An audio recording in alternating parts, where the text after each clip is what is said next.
Senhoras e senhores, boa noite a todos e a todas. Sejam bem-vindos à última atividade do dia de hoje do 4º Encontro Científico do Dia Internacional do Brincar, uma realização do Instituto Nexus e do Museu do Brinquedo de Fortaleza. Eu sou o Douglas Menezes, estarei mediando esta mesa redonda que conta aí com grandes especialistas e experts no tema que nós trabalharemos hoje, que é jogos, gamificação, game design, cybercultura e educação. É uma grande satisfação ter todos e todas aqui nesta atividade. E antes de iniciarmos a mesa redonda que finaliza a noite de hoje, gostaríamos de trazer algumas orientações breves. Na página que vocês estão acessando, sobretudo os nossos participantes inscritos, nós temos uma aba para perguntas, portanto, perguntas que possam surgir a respeito da participação, das locuções que farão os nossos convidados e a nossa convidada podem ser trazidas aqui nessa aba de perguntas através da plataforma Event3. E sem mais delongas, para chamarmos aqui os convidados da nossa mesa de hoje, que vão compor este cenário de tanto aprendizado, tanto conhecimento, chamamos inicialmente o professor Jefferson Antunes, ele que é doutorando pelo Programa de Pós-Graduação em Educação pela Universidade Federal do Ceará, mestre pelo Programa de Pós-Graduação em Desenvolvimento Regional Sustentável, da UFCA, e graduado pela Universidade Regional do Cariri, a URCA, em licenciatura plena em História. Professor, boa noite. Boa noite, meu querido. Boa noite a todas e a todos que estão participando conosco dessa noite que encerra o primeiro dia do 4º Encontro Científico do Dia Internacional do Brincar. Obrigado, professor. Na sequência, então, chamamos agora uma dupla dinâmica que veio para estar também junto conosco. Inicialmente, a professora Marcela Albaine, pós-doutoranda em Educação pela UFRGS, doutora em História pela Unirio, mestre em Educação pela UFRJ, especialista em Tecnologias da Informação aplicadas à educação também pela UFRJ e graduada em História, bacharelado e licenciatura também pela UFRJ. Ok? Então, professora Marcela, boa noite, seja bem-vinda. Boa noite, Douglas, boa noite, Jefferson, boa noite a todos os nossos participantes, ouvintes que vão estar aí nessa sexta-feira à noite conosco aí debatendo sobre o tema, trocando ideias, e a importância, né, Douglas, de falar sobre o brincar em tempos de pandemia, em tempos tão duros, então que nós tenhamos um bom encontro. Obrigado, professora. E também compondo a nossa mesa, convidamos o professor Gilberto de Oliveira Santos. O professor Gilberto é bacharel licenciado em História pela UFRJ, especialista em ensino de História também pela UFRJ, com pesquisa em ludicidade na educação, mestrando do Prof. História também da UFRJ, com a pesquisa na área do lúdico e história local, professor da rede particular e rede municipal, da Secretaria Municipal de Ensino do Rio de Janeiro, e autor do projeto Play Educa, a história contada pelo mundo Playmobil e fundador do grupo de ensino dinâmico de história no Facebook. Professor, boa noite, seja bem-vindo. Muito boa noite a todos que estão participando da mesa, a organização do encontro, e a você que está assistindo aí nessa sexta-feira à noite, um programa ótimo de tentar debater sobre esse assunto que é tão importante, né? O lúdico dentro da educação, nesses momentos tão complicados que estamos vivendo, e aí é uma proposta, né? Possibilidade de abrir um leque de maior ênfase no brincar. Então, nada melhor do que nesse dia, né? Nesse mês, nesse evento do brincar, que as pessoas possam entender como a gente pode chegar nesse estudante, nessa estudante, de uma maneira mais leve, significativa e dinâmica. Então, muito obrigado pelo convite e boa noite a todos. Obrigado, professor. E para, assim, finalizar a composição da nossa mesa, vamos chamar ele, que já é um nome que esteve também em outros momentos do nosso evento, já agradecendo pela presença de todos e de todas, professor Claudinei Moreira Mendonça Júnior. Ele possui graduação em Ciências da Computação pela Universidade Estadual do Ceará e mestrado em Ciência da Computação pela Universidade Federal do Ceará. Atualmente é professor da Universidade Federal do Ceará, lotado no Instituto UFC Virtual e ministrando aulas nos cursos de bacharelado em Sistemas e Mídias Digitais. Tem experiência na área de jogos, narrativas, mitologia e psicologia, atuando principalmente nos seguintes temas: jogos de tabuleiro, design de jogos, gamificação, narrativas multimídia, psicologia analítica, contos de fadas, mitologia grega e nórdica. Professor Claudinei, boa noite. Boa noite, pessoal. Eu quero pedir desculpas a vocês que eu não vou poder ligar minha câmera, porque acabou de... Meu bairro aqui acabou de ficar sem energia. Eu estou aqui num cenário tétrico de filme de terror. Então eu vou poupá-los desse cenário. Então eu vou ficar com minha câmera desligada, mas estou muito feliz de estar aqui. Estou aqui com tecnologia a carvão, mas estou aqui. Obrigado, professor. Obrigado a todos. E já introduzindo a temática que trabalharemos hoje, mais uma vez repetindo o tema, jogos, gamificação, game design, cybercultura e educação, os nossos palestrantes, participantes da mesa de hoje, trarão à tona esses temas que são tão importantes e que fazem um diálogo tão lúcido e tão necessário nos dias atuais. O professor Jefferson Antunes nos falará, nesse primeiro momento, introduzindo a nossa mesa redonda, a respeito da aprendizagem baseada em jogos. Como se dá esse processo? Como ele acontece? Quais são as questões que estão envolvidas no fenômeno da aprendizagem quando este se baseia, por exemplo, nas dinâmicas dos jogos? Professor, fique à vontade. Bem, boa noite novamente a todas e a todos.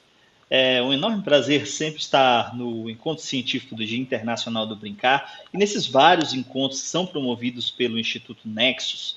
Bem, para a gente começar falando de aprendizagem baseada em jogos, a gente tem que compreender os jogos como uma experiência humana, um fenômeno cultural. O jogo, ele não é apenas aquele artefato que você usa em um momento de entretenimento e fruição.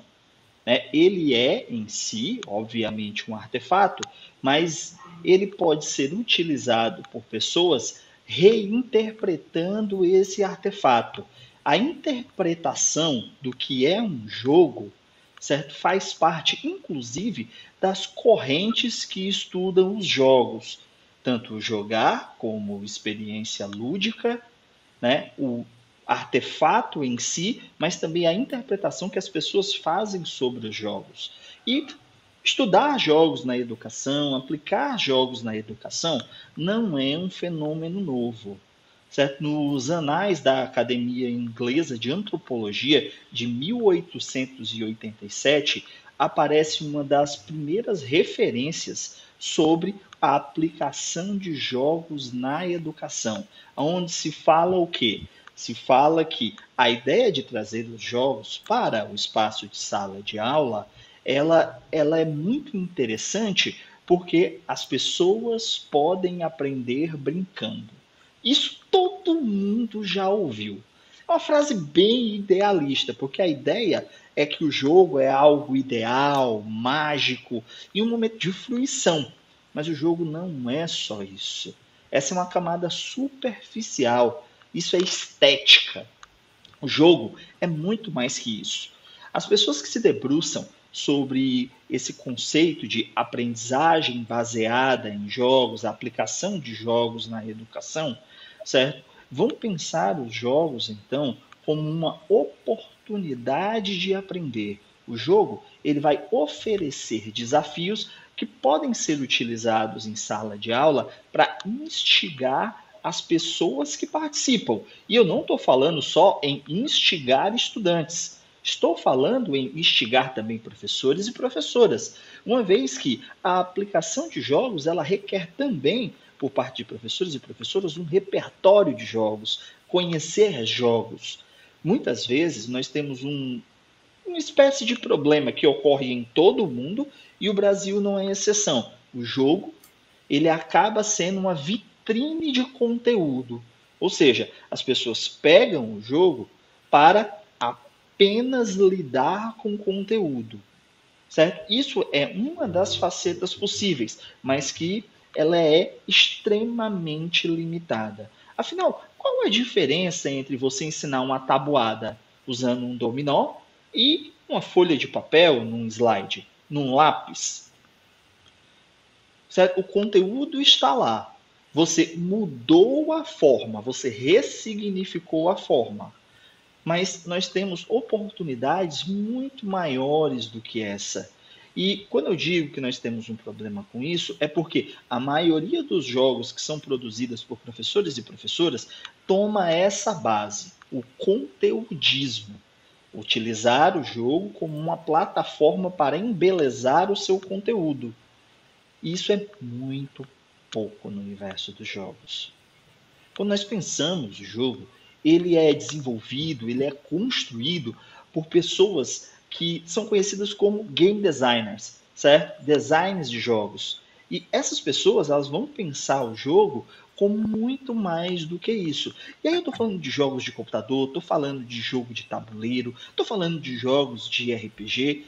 Né? A gente tem, por exemplo, nos jogos de tabuleiro, a gente tem um marco histórico, né, dos jogos de tabuleiro moderno, onde nós temos jogos mais equilibrados, que tem todo um pensamento de design extremamente complexo e interdisciplinar em seu desenvolvimento. Esses jogos possibilitam que nós, professores e professoras, que nós, estudantes, possamos aprender de outras formas. E aí eu estou falando em quê? Eu estou falando, por exemplo, quando nós estamos trabalhando habilidades e competências. Quando nós estamos trabalhando com o desenvolvimento dessas habilidades e competências. Por exemplo, se eu preciso que meus estudantes e minhas estudantes tenham experiências de sistematização de dados. Eu estou ministrando uma disciplina de lógica de programação básica. Vou pegar bem longe agora. Lógica de programação básica é de raciocínio. Certo? E pessoas que não têm experiência com raciocínio matemático têm maior dificuldade. Mas aí, o que é que você pode utilizar para simular uma experiência onde a pessoa possa ter a sua primeira oportunidade de utilizar o raciocínio lógico? Ricochet Robots. Ricochet Robots é um joguinho de tabuleiro onde você tem que mover um peão, que ele representa um robô, né, com o mínimo número de movimentos. As pessoas jogam todas juntas e juntas, certo? E você tem que, com a menor quantidade de movimentos, levar o peãozinho do ponto A ao ponto B. Sendo que o tabuleiro do jogo, ele te oferece o quê? Casas. Quando você chega na casa, vira o boneco para a esquerda, vira o boneco para a direita, tem que ir para tal lugar, para o movimento. Então, a pessoa tem que raciocinar com todos os elementos que estão ali dispostos para programar o caminho que o robozinho vai andar. Né? E você tem uma primeira chance de trabalhar isso. E quando na vida nós temos oportunidades de exercitar essas habilidades e competências em um espaço seguro, onde você não vai ser julgada, onde você não vai ser julgado, onde não é uma prova, utilizando jogos.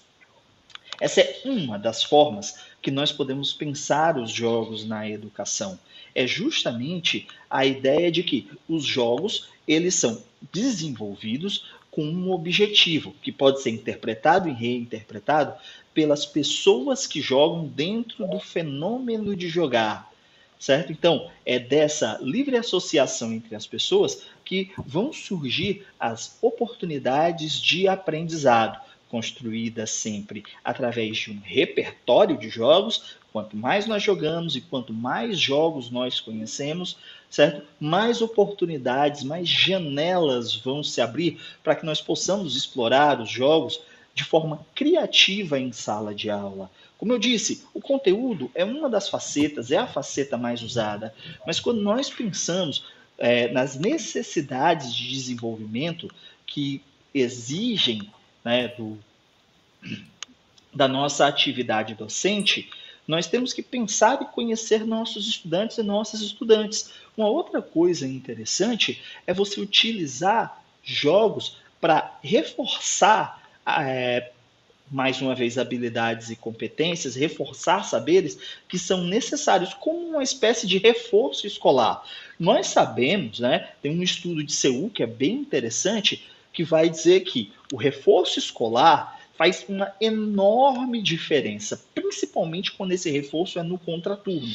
A gente tem aqui em Fortaleza, por exemplo, algumas atividades como o professor Dimitri Gadelha, que ele utiliza um jogo de RPG, a Bandeira do Elefante da Arara, ele narra esse jogo com seus estudantes e suas estudantes, narrava, né, porque agora nós estamos em época de pandemia, certo? Mas quando ele tinha essa oportunidade, ele utilizava o contraturno como uma atividade escolar programada e narrava esse jogo, que foi criado pelo Christopher Carter Smith, certo? Que narra de forma lúdica, bem literária, a história do Brasil, certo? E ele utiliza o quê? Estudantes jogam juntos e juntas o jogo, e a partir dessa relação do jogar, certo? Ele aproveita para apresentar um pouco da história dentro da história que está sendo conduzida. Para quem não conhece, jogos de RPG são jogos colaborativos de contar histórias. As pessoas se reúnem, certo? Tem geralmente um livro de regras, fichas de personagens. Uma pessoa, pode ser o narrador ou a narradora, inicia, dá partida na história. E aí, jogadores e jogadoras vão decidindo o que vai acontecendo. E esse é um tipo de jogo bem interessante, porque ele constrói conhecimento. E o Dmitry fazia o quê? Ele aproveitava para dizer, vocês fizeram isso, isso e isso, a história andou assim, assim, assim. Mas sabe o que aconteceu, na verdade? Olha aí, a oportunidade de aprendizagem. Depois do jogo, depois do momento de fruição, onde juntos e juntas nós contamos a história do Brasil, claro, uma história muito pessoal, de forma lúdica, com personagens que obviamente não existiram, mas que é apresentado em todo um contexto dentro desse jogo, em um universo que existe, o universo do Brasil colonial. E ele aproveita as oportunidades de aprendizagem justamente para isso. Trabalhar os jogos na educação, então, pode nos exigir repertório, pode nos exigir também conhecer uma diversidade de formas de se aplicar jogos, aproveitar essas janelas e, claro, nós podemos pensar como criar jogos específicos para esses momentos que são tão interessantes. Nós temos no Brasil eventos onde pessoas se reúnem, certo, para criar jogos, as game jams, de forma gratuita, de forma colaborativa, onde nós podemos aprender como criar jogos e ter esses jogos experimentados.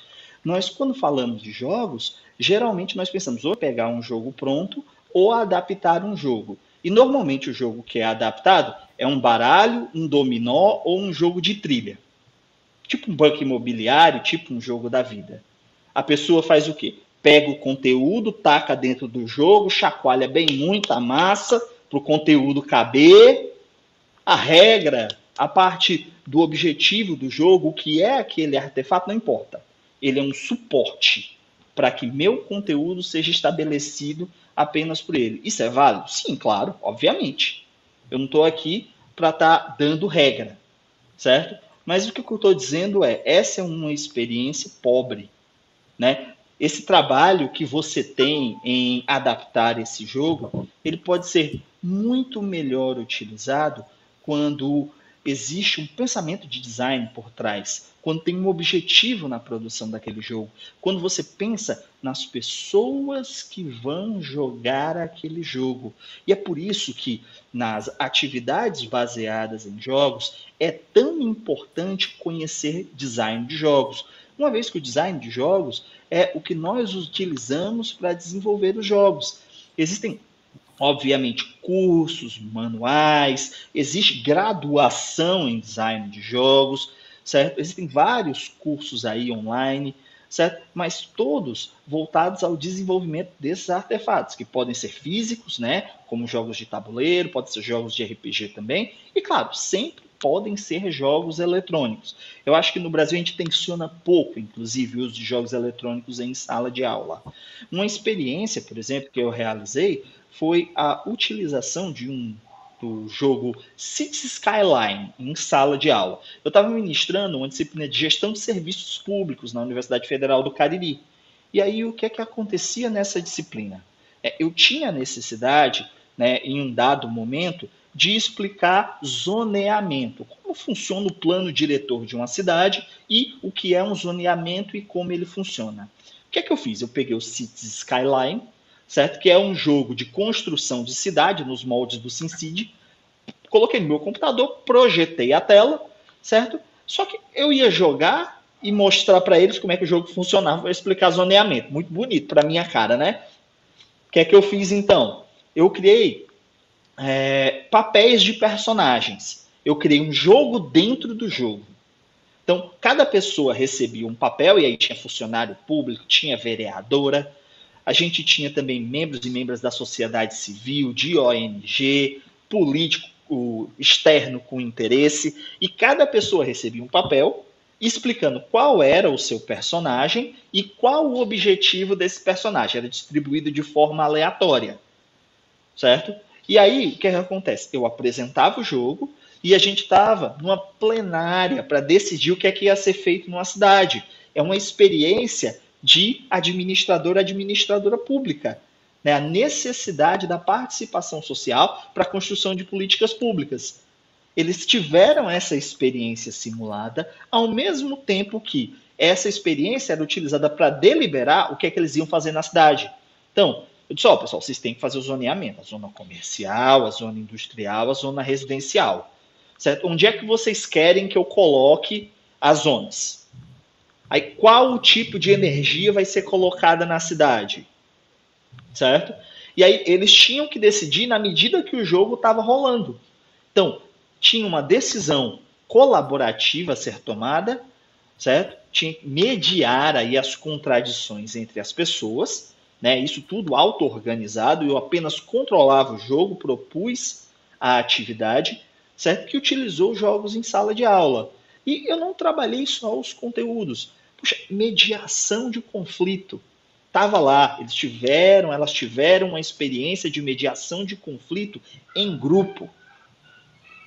Certo? Pensar espacialmente a disposição dos elementos que seriam colocados nos jogos. Então, esse jogo serviu como uma plataforma e o jogo que eu criei dentro do jogo possibilitou um outro tipo de aprendizagem que eu achei muito mais interessante até. Afinal, entender zoneamento, entender plano diretor, tá lá, tem coisa escrita. Mas você ter uma experiência que te ajuda a compreender é muito mais salutar. Você está anos-luz à frente de simplesmente pegar o jogo, pegar o conteúdo, espremer dentro do jogo e apresentar. Mais uma vez, eu não estou aqui para julgar ninguém. Eu acho isso pouco.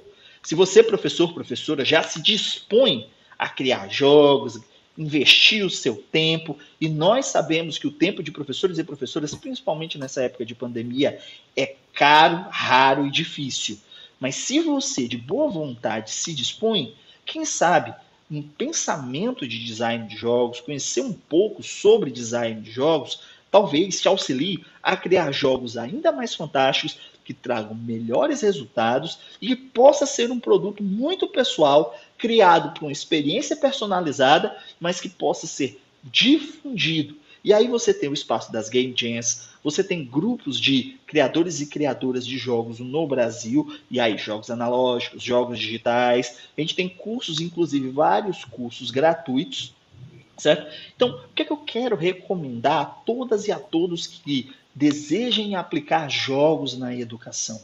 É justamente pensar o design desses jogos. E para isso, né, a gente, é claro, necessita de alguma experiência formativa, de algum pensamento de design de jogos, algum pensamento de desenvolvimento de jogos.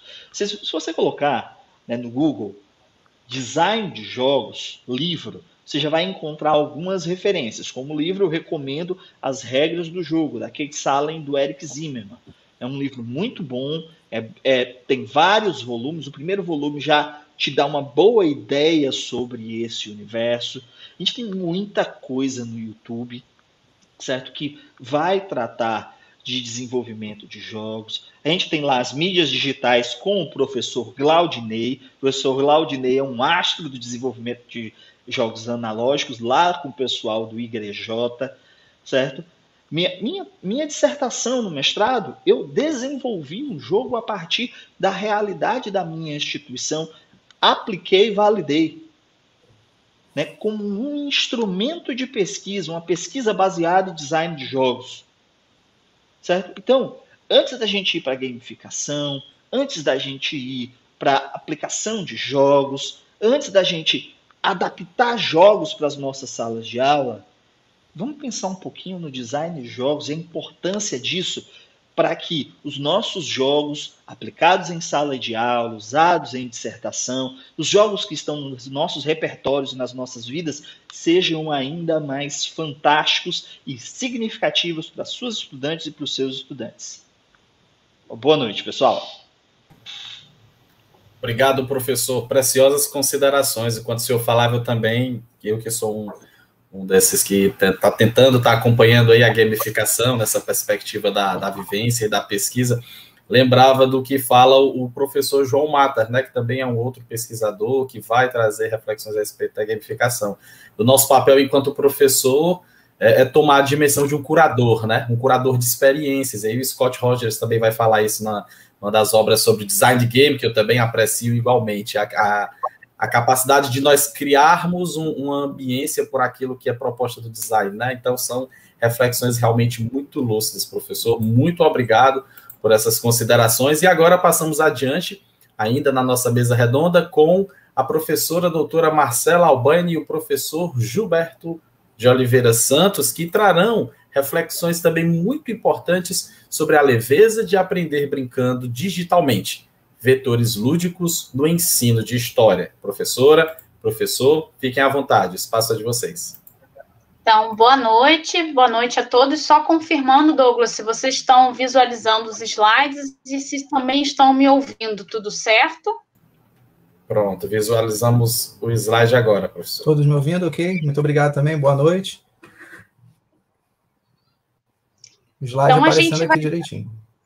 Beleza, Gilberto. A gente vai dar início. Primeiro, eu queria agradecer a toda a organização do evento pela oportunidade de estar aqui, defendendo um tema, como eu disse lá no início, né, que nesses tempos sombrios, difíceis, árduos, pesados que nós estamos vivendo em meio a uma pandemia, falar da leveza do brincar é algo assim, é um privilégio realmente, né, Gilberto? Então, Gilberto é um grande amigo, é um parceiro de trabalho, também é professor de história, tive a oportunidade de orientá-lo no seu trabalho de especialização, e desde então, né, Gilberto, a gente vem construindo aí conhecimento e experiências e parcerias juntos. Quer se apresentar, trabalho muito Gilberto? Bonito, né? Ah, sim, só falar que é uma alegria poder estar aqui, ter a chance de poder compartilhar essas experiências com mais pessoas, parabenizar a fala do nosso colega, que falou maravilhosamente bem sobre a importância de repensar o jogo numa plenitude maior do que só o conteúdo dele, né?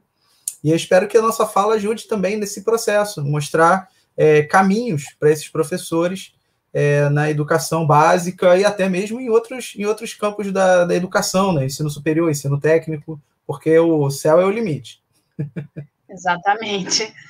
E aí a gente dá início, né, Gilberto, à nossa fala aqui nesse tempo que nós temos, que muitas vezes a gente fica tentando, e acho que é extremamente necessário e importante, buscar a conceituação do que é a ludicidade, do que é a gamificação, do que são os vetores lúdicos. Nós vamos falar um pouco sobre essa expressão, mas eu trouxe uma imagem aqui no centro do slide para vocês, que são de duas figurinhas, que são meus sobrinhos, tá? Eles fizeram 4 anos agora, recentemente, e quando eu recebi essa foto no grupo da família, essa semana, eu fiquei pensando, pronto, isso é a ludicidade, né? Eu aqui buscando autores e reflexões e conceito e mergulhada nesse universo teórico, e às vezes a criança, né, a partir da sua vivência, da sua experiência, da sua leveza, consegue demonstrar para a gente o que é a ludicidade. Né? Às vezes, com recursos extremamente simples, fazer disso um momento de construção de uma experiência sensível e marcante. Então, eu definiria a ludicidade, né, a partir do repertório que a gente vem estudando juntos, né, Gilberto? Muito em função dessas experiências sensíveis que provocam algum tipo de aprendizagem. E o professor Gilberto, que está aqui falando conosco, ele desenvolveu num projeto ano passado, em 2020, chamado Bate-Papo sobre Ensino de História, uma live perguntando o seguinte: ludicidade e ensino. A gente chama atenção de história porque é a nossa área de formação, mas, na verdade, esse debate ele é para qualquer área de conhecimento. É possível, Gilberto, a gente conciliar a ludicidade e o ensino seja de biologia, de história, de geografia, como é que você pensa em, falam para a gente um pouquinho essa conciliação, esse diálogo? Quando a gente pensa o lúdico, né, nós temos que ir além das suas principais forças, né? O brinquedo, o jogo e a brincadeira sempre são associados como aqueles mais voltados ao lúdico. Mas fazendo as pesquisas, a gente observa que existem outras ferramentas em que esse professor, e aí não importa a cadeira que ele está exercendo, ele pode utilizar essas ferramentas, seja objetos, roupas, e associar nessa lógica de tentar trazer essa, não só a leveza, mas também uma educação um pouco mais próxima desse estudante, dessa estudante. Nessa live que tem um QR Code aí na lateral para vocês poderem perceber, nós observamos que esse professor ele pode fazer uso das coisas como até a foto nos mostra, né? Uma simples caixa de papelão, ele pode utilizá-la de uma maneira muito simples. Por exemplo, no meu caso, eu peguei até uma caixa de leite com uma frase. A caixa de leite me fez um pensamento lúdico. Eu pude levá-la para a escola e começar uma aula por causa de uma caixa de leite que tinha uma frase. Dragão não existe. Mas, aí falava o nome da marca, existe e está aqui. Então, aquela frase, dragão não existe, aquilo ali já me remeteu a um fato da Idade Média, que é o surgimento, o crescimento dessa figura mitológica. E por que dragão não existe? Então, aquela caixa de leite levada para a minha aula, ela gerou o início de um debate. Aquilo também é ludicidade. É uma forma de levar essa educação, o início de um conteúdo, o início de uma fala, levando algo que esses estudantes não estavam esperando. Isso qualquer professor, qualquer que eu falo, né, em qualquer área de conhecimento, ele pode fazer uso desses vetores, né, que são possibilidades, instrumentos que ele pode usar, porque já é parte da vida dele. Normalmente ele já usa, mas muitas vezes é por imediatismo e não por planejamento. Ele já faz por uma maneira espontânea essas formas, que a gente chamaria também algumas de dinâmicas. Então, na verdade, esse início desse bate-papo com vocês é entender que a ludicidade ela vai além. É claro que os vetores principais é o brinquedo, o jogo e a brincadeira, mas ele vai além desses três vetores. Existem outras possibilidades em que a palavra lúdico se encaixa. E aí, Gilberto, junto então com a discussão de ludicidade, né, vem a discussão sobre o sensível, que é algo que eu tenho também me debruçado nos últimos tempos, e sobre a ludicidade, o sensível e a criatividade, né? Porque a gente se cobra muito como professor de fazer aulas criativas, mas essa criatividade, ela advém dessa capacidade também de observação do nosso entorno, né? Nessa live que está no QR Code, você falou isso para a gente, né? Que recursos que estão no nosso entorno. Eu agora, nesse momento, eu estou num quarto. O que eu tenho à minha disposição aqui que eu, numa aula remota, poderia usar como algo disparador, né? Como algo provocativo para uma aula de história. Então, isso que eu acho importante, né? Da gente saber ter olhos de ver, conseguir olhar para o nosso entorno e pensar nessas possibilidades.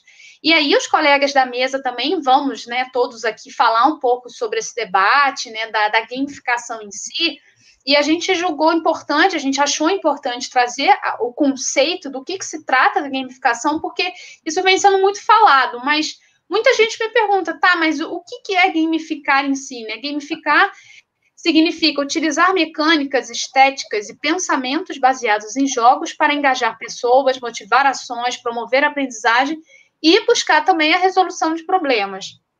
Apesar de ser um conceito relativamente novo, a gamificação já está entre aspas, ali, caixas de ferramenta do educador moderno. Quer comentar, Gilberto, um pouquinho? A ideia da gamificação é porque não é simplesmente o jogo. O jogo, a forma de pensar esse jogo, ele já é parte desse professor. Às vezes ele vai dar uma aula, a sua narrativa é em etapas, que você poderia associar como se fosse níveis de um jogo.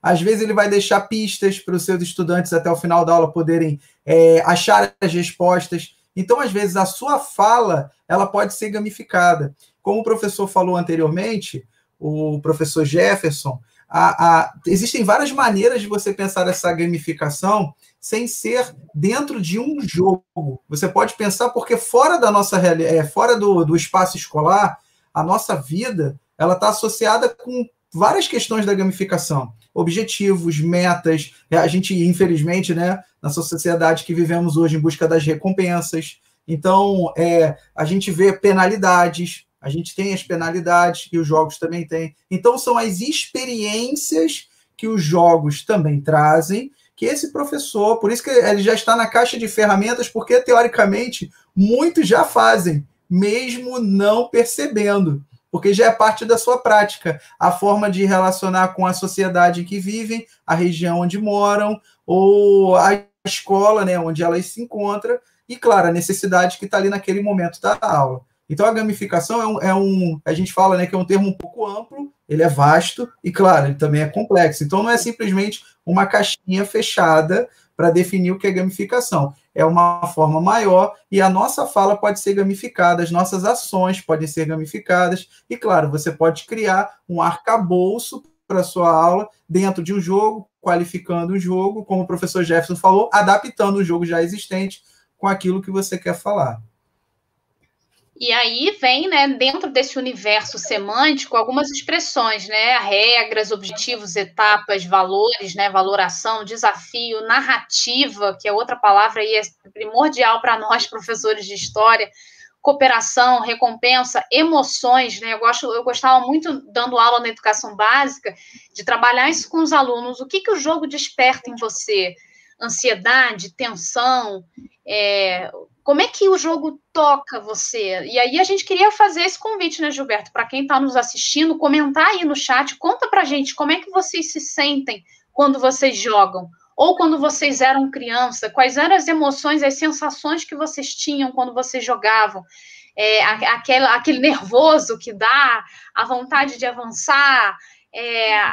Às vezes, eu perdia muito a paciência, isso acontecia direto comigo até hoje, assim, me dava nervoso porque eu não conseguia avançar naquela fase, então, quero puxar de vocês aí esse debate no bate-papo para a gente depois falar sobre isso, né? Então, pensar essas atividades gamificadas, né, de curta duração, que possa tentar, um esforço nosso de provocar esse engajamento, sobretudo nesses tempos remotos aí, de ensino remoto emergencial, que nós estamos vivendo aí nas escolas e também na formação superior, né, nas universidades.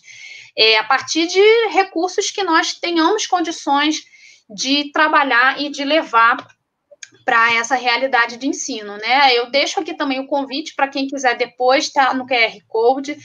É um pequeno vídeo, é bem curto mesmo, em que eu apresento um pouco dessas experiências na sala de aula, né? Acho que nós temos um público aqui de professores, de estudantes, que se interessam por saber, né? A gente aqui, a gente está teorizando, a gente está discutindo, beleza, mas quando eu vou para a ação, quando eu estou ali no desafio da sala de aula, como é que eu mobilizo isso? Então, eu deixo essa experiência aí, que hoje foi publicada, hoje não, né? Desde 2017, agora dia 30 de maio, completo 4 anos de publicação desse livro, mas que ele sintetiza um pouco, esse livro chamado Ensino de História e Games, Dimensões Práticas em Sala de Aula, essa relação desse universo dos jogos, pensando, inclusive, em realidades que eu não tenho a tecnologia à minha disposição, porque a nossa mesa de hoje, ela também está falando sobre cybercultura. Então, algo que sempre aparece, quando eu não tenho digital à disposição, como é que eu faço? E gamificar, como o Gilberto já muito bem apresentou, não significa necessariamente usar tecnologia digital. A gente pode fazer isso com diferentes materiais, né? Então, eu queria deixar esse convite para vocês conhecerem esse trabalho a partir do pequeno vídeo e também depois, enfim, no chat, eu vou deixar meus contatos, quem tiver interesse no livro, eu envio também pelo correio, tenho conhecido muita gente aí que está, enfim, aplicando, trabalhando com a gamificação na realidade da educação escolar, e, enfim, vai ser um prazer poder pensar isso com vocês. Mas eu chamo a atenção para esse ponto, né? Quando a gente não tem a tecnologia digital à nossa disposição, como é que a gente trabalha, ou opera, ou mobiliza esse conceito da gamificação e da ludicidade? O livro é basicamente sobre isso, certo? E aí vem o conceito dos vetores lúdicos, que o Gilberto é um autor de referência nesse campo, vem amadurecendo sobre essa ideia. Quer falar um pouquinho, Gilberto?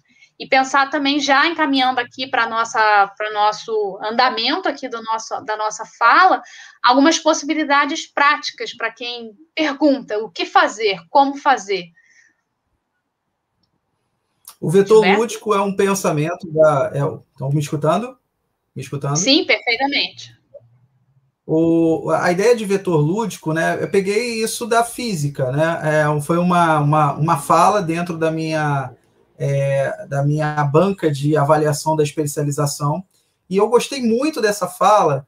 Ela não ficou solta, eu guardei isso, né? Um vetor de ludicidade. E aí, lá na física, a gente já deve ter estudado, a galera que já passou pelo ensino médio, a ideia do vetor que ele tem uma seta, né? Ele é uma direção, então ele tem uma ordem, ele tem um objetivo, ele tem um ordenamento, só que não necessariamente ele só tem uma via.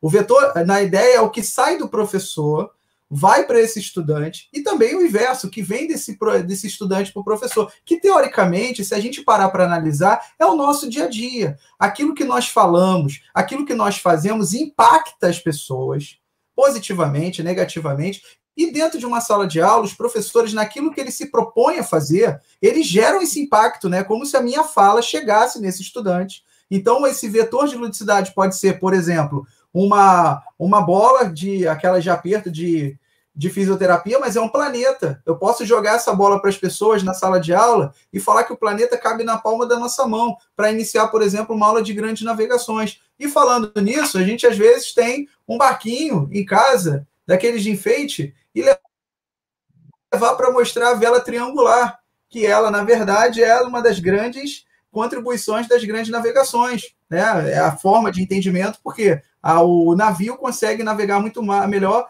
além das velas retangulares. Então, você leva esse objeto que está perto de você e, a partir do momento que você coloca isso à disposição dos seus estudantes, levando a uma reflexão crítica de acordo com o conteúdo, e também você pode mobilizar o seu aluno, o seu estudante, a que ele faça o mesmo, que traga coisas de casa para mobilizar os seus colegas e também para enriquecer a aula. Não precisa necessariamente sempre partir do professor. Então, a ideia de pensar essa ludicidade como algo implícito ao ser humano, como fala Yutzinga. E pensando isso, existe possibilidade. Já que a gente está falando de formas como esse professor vai trabalhar, eu queria aqui citar 2 exemplos, dar 2 caminhos, mas os professores podem criar. Existem materiais já prontos em que muitas pessoas disponibilizam gratuitamente na internet. Isso eu queria já deixar bem claro, que é um trabalho que eles fazem. Vou citar aqui 2 pessoas. Na verdade, é um grupo, né, um laboratório de ensino de história de uma faculdade,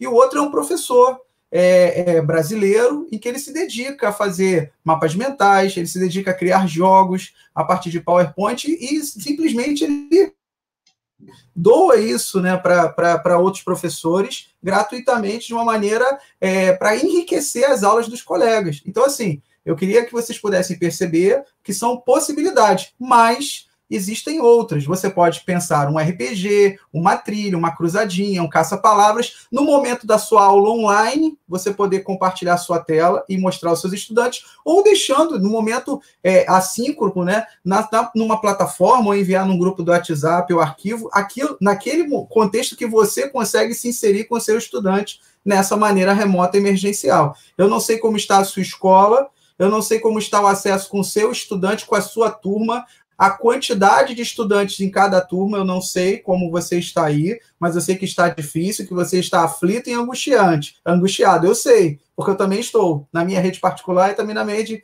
pública de ensino que eu leciono. Então, você pode criar materiais, deixar pronto para os estudantes poderem acessar, ou conseguindo compartilhar a sua tela e trabalhar. Aqui nós temos uma ferramenta, né, o jogo, que é o chamado PowerPoint editável, né? O PowerPoint editável, existem vários sites em que eles estão pré-prontos, em estilo show do milhão, em estilo jogo de roleta, estilo quiz, e fora que você pode pensar. Então, eu estou aqui compartilhando a ideia do canal Desenhando a História, do professor Kennedy Camplona. Ele é um canal do YouTube, então todo mundo pode acessar, Desenhando a História. São mapas mentais e jogos. Esse no show do Dobrão, eu fiz junto com ele. A gente pensou o nome, a gente pensou o logo, a gente pensou as perguntas. Então, é baseado naquele programa antigo de televisão em que você tem ali uma adaptação do período das grandes navegações. Então, de uma maneira leve, você pode trabalhar esse jogo antes da aula para ver quais são os conhecimentos prévios que ele já tem. Tipo, sala de aula invertida. você pode utilizar durante as aulas ou ao final, não simplesmente como uma avaliação, mas simplesmente como se fosse uma finalização do conteúdo, para ver se realmente entendeu. E, claro, pode fazer junto com eles, pode pensar junto com eles. E não necessariamente quem vai ganhar, quem vai fazer mais pontos. Não precisa ser na competição, mas pode utilizar esse design dessa forma para tentar passar esse conteúdo de uma maneira não tão chata, de uma maneira tão pesada nesse momento de pandemia. Aqui tem mais 2 jogos, um sobre o Egito e outro sobre os mesopotâmicos. Então, esse professor ele tem várias possibilidades, ele cria, ele é um ótimo desenhista. Eu não coloquei os mapas mentais dele porque eu quero que você visite a página. Estou fazendo a propaganda para ele porque ele merece. É um trabalho, ele é dedicado. Então, ele tem mapas mentais que ele desenha. E ele filma os mapas mentais que ele faz, porque ele desenha tudo à mão. E o outro, vou pedir até para a professora Marcela retornar, no slide anterior, nós temos eu vou até ler aqui, é o grupo de pesquisa do curso de graduação da Universidade Estadual Oeste do Paraná, a UniOeste, desenvolvido pela professora Cláudia Monteiro. Esse é o canal, né, até eu coloquei o canal aí, o canal Curta História. Lá tem vários jogos já prontos de vários temas para ajudar esse professor que nesse momento não consegue criar o jogo. Ele já está pronto para ajudar, é só baixar e utilizar. Então, essa forma de PowerPoint editável é uma possibilidade para facilitar. Ele tem roleta. É claro que você pode pensar outros aplicativos. Existe o Kahoot, o Jamboard e tantos outros. E também você pode utilizar ele acessando alguns sites, explicando tutoriais. São possíveis para levar esse mundo digital para o seu estudante.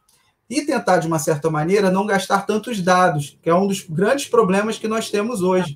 Falta de uma internet de qualidade. Então, são possibilidades. Vai dar certo, é garantido que os caras vão amar. Talvez a turma que você dá aula às 7 da manhã vai se engajar com você, mas a turma que vai começar às 9 do mesmo ano não vai ter a mesma aceitação. É normal. Então, o lúdico ele não é a garantia, abre aspas, do sucesso da sua aula, mas ele é uma possibilidade de levar uma aula mais significativa, e o jogo, esse PowerPoint editável, é uma possibilidade de ser usado por esse professor, porque, teoricamente, quase todos os professores já fizeram algum PowerPoint na sua vida.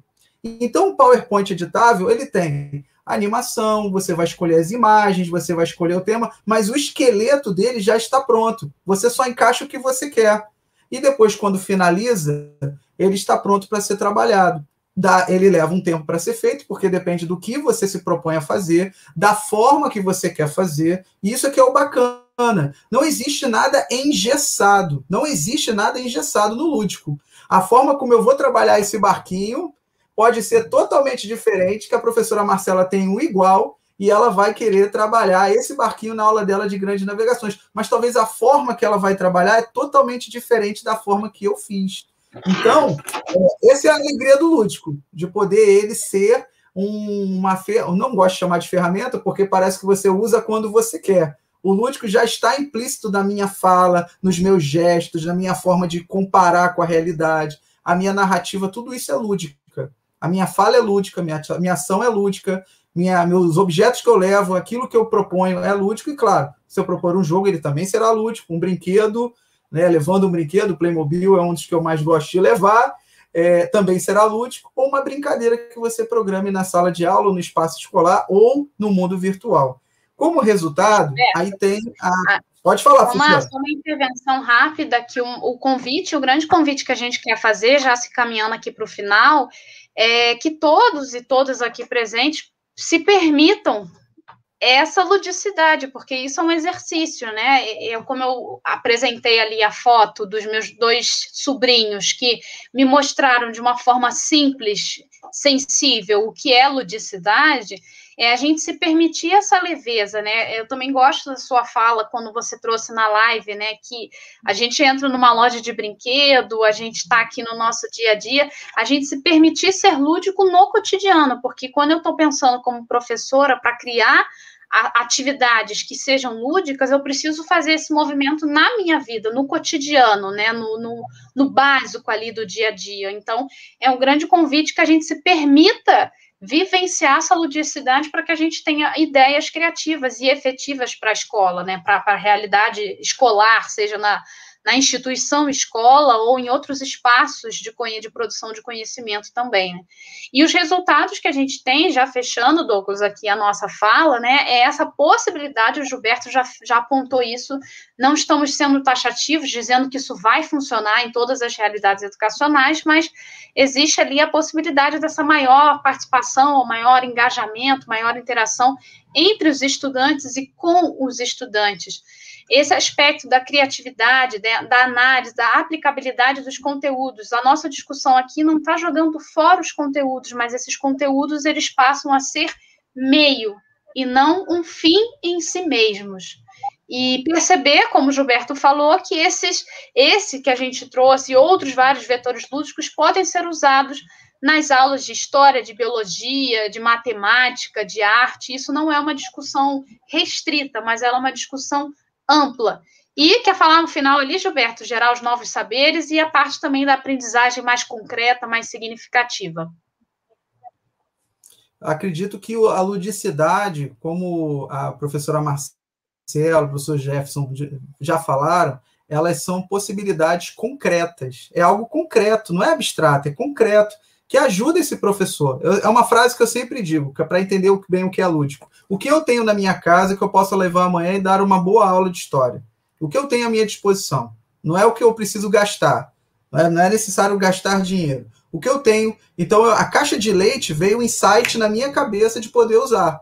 Ela estava ali, disponível, e eu achei que aquilo encaixaria numa aula de 7º ano de idade média. E encaixou e foi ótimo. Poderia não ter dado certo, mas deu certo. Então, a ideia de ser significativa, concreta... O que é uma coisa dinâmica? A palavra dinâmica, às vezes, fica meio abstrata, né? Dinâmica é algo que é satisfatório para você, que é professor, e para esse estudante que está assistindo, participando da sua aula. E ela tem que ser efetiva. O que é efetiva? É que esse conhecimento histórico, essa aprendizagem histórica, ocorra dentro dessa aula. E que esse estudante, não é que ele saia decorado com a matéria, mas que essa aula toque ele para ser um cidadão melhor, ser uma pessoa melhor, e claro, um amante, no caso nosso, né, amante de uma história viva e concreta nessa sociedade que vivemos. Deixo então, para vocês também essas perdão, Gilberto, a palavra movimento, né? Quando você fala de vetor lúdico, eu acho que essa ideia da física mesmo, da ação, do movimento, do ir e vir, do afetar e ser afetado, então acho que isso passa pelo afeto e pelo sensível que a gente está conversando aqui, né? Não tem como eu falar de uma aprendizagem lúdica, de um ensino-aprendizagem lúdico, se não for tocando pelo sensível, pelo afeto mesmo. Exato, professor. Então, que a gente possa entender que qualquer professor, qualquer que eu diga, de qualquer disciplina, seja da educação do ensino fundamental 1, do fundamental 2, do médio, possa utilizar essa educação. E aí, já aproveitando, finalizando a minha fala, minha parte, eu deixo a vocês essa indicação. Facebook, muita gente já não está mais usando, né? Mas lá nós temos um grupo chamado Ensino Dinâmico de História. Esse grupo ele tem mais de 10 anos de Facebook, e ele é da época do Orkut, era uma comunidade do Orkut, e hoje ele conta com mais de 27 mil professores, estudantes de história, principalmente, do Brasil inteiro. E lá ocorre uma troca gratuita de tudo que vocês puderem imaginar, de aulas, dinâmicas, curiosidades, temas, sites, gratuitamente. Os professores se doam, colocam lá indicações de livros, de tudo. E a gente troca dinâmicas de aula, vivências, angústias, também colocamos lá. Então fica o convite para vocês, Ensino Dinâmico de História no Facebook. E uma sugestão, professores, o que você tem em casa, às vezes, que os seus filhos usam de brinquedo, vocês podem usar na sala de aula. Aí eu deixo também o projeto Play Educa, só buscar no Facebook uma forma diferente de usar brinquedo nas aulas. Ali é uma possibilidade com a linha Playmobil. Então, quem tiver interesse, Facebook, projeto Play Educa. E para fechar mesmo agora, de verdade, né, a gente também deixa outro convite. Eu estou junto com a professora Daniela Silva ministrando esse curso intitulado Gamificação e Ensino, que vamos ter a segunda turma, fechamos a primeira turma essa semana agora, e foi uma experiência bem legal com professores, né, de todas as regiões do Brasil, tivemos representantes de todas as regiões, e a gente vai ter essa segunda turma dia 28/6 e dia 30/6, mês de junho, final do próximo mês. Quem quiser participar, pode fazer a inscrição pelo link que está na tela, o QR Code ali embaixo. Enfim, vou deixar meus contatos, também pode entrar em contato depois. E é convidar mesmo vocês. A gente discute sobre avaliação, sobre a construção de roteiros de jogos, né, sobre o conceito em si de gamificação. Então, fica aí o espaço, o convite para contar com vocês e também, se possível, divulguem aí para outros colegas e conhecidos de vocês. Então, acho que era isso. A gente deixa também os nossos contatos aqui, historiador_UFRJ, @yahoo.com.br, contato do professor Gilberto, e o meu, Marcelo Albaine, com 2 L's ali, os 2 A's do Marcelo e do Albaine, @gmail.com, redes sociais também, Facebook, Instagram, para quem quiser adicionar. E é isso, agradecer mais uma vez a todos vocês que estão aqui presentes numa sexta-feira à noite, depois de uma semana exaustiva aí de trabalho, e agradecer formalmente a organização do evento pelo profissionalismo, pela beleza que está esse evento, pela diversidade de falas e de regiões também muito bem representadas aqui. É isso, obrigada, gente. Obrigado, professora Marcela. Muito obrigado também, boa noite, obrigado por tudo. Obrigado, professor Gilberto. Realmente falas muito pertinentes, sobretudo fazendo essa apresentação aí desse conceito que traz essa elaboração, né, de uma apropriação de um conceito da ciência, né, os vetores lúdicos. É muito importante e interessante ouvir isso, até para que a gente compreenda e se aproprie enquanto educadores de que é uma construção dinâmica, né, uma construção que está em processo. Obrigado, professores. E agora, dando continuidade para a nossa última fala da mesa de hoje, nós trazemos aí o nosso professor Glaudinei Moreira Mendonça, que agora está iluminado, né, professor? Fez-se a luz. O professor Glaudinei vai falar para nós a respeito de jogos de mesa e mitologia, quando o tema e os mecanismos se misturam. Professor, fique à vontade. Obrigado. Obrigado, gente, pela atenção. É muito satisfatório para mim participar do Encontro Científico do Internacional do Brincar. Né? Aprendo muito, né, nesses momentos, ouvindo a fala dos colegas e ouvindo as apresentações. A gente teve trabalhos muito legais na manhã de hoje, né? Teremos vários ateliês lúdicos amanhã, então o evento só tem coisa boa, não percam nada, né? Aproveitem o que vocês puderem. Então, eu gostaria de conversar com vocês sobre esse tema, né? Jogos de mesa e mitologia, quando o tema e os mecanismos se misturam. Meu nome é Glaudinei Mendonça, sou professor da Universidade Federal do Ceará. Lá a gente tem um grupo de estudos sobre jogos de tabuleiro, né, jogos analógicos, de uma maneira mais ampla, mas eu achei interessante pegar esses 2 temas e trazer uma discussão sobre essa relação do tema com os mecanismos do jogo. Né? E aí, para começar, né, vamos falar um pouquinho o que é tema. Tema é aquilo que o jogo é. É uma ideia que interliga todo o jogo. Então, quando a gente está falando de tema, a gente está falando de algo que vai interligar todos os elementos que contém o jogo, né?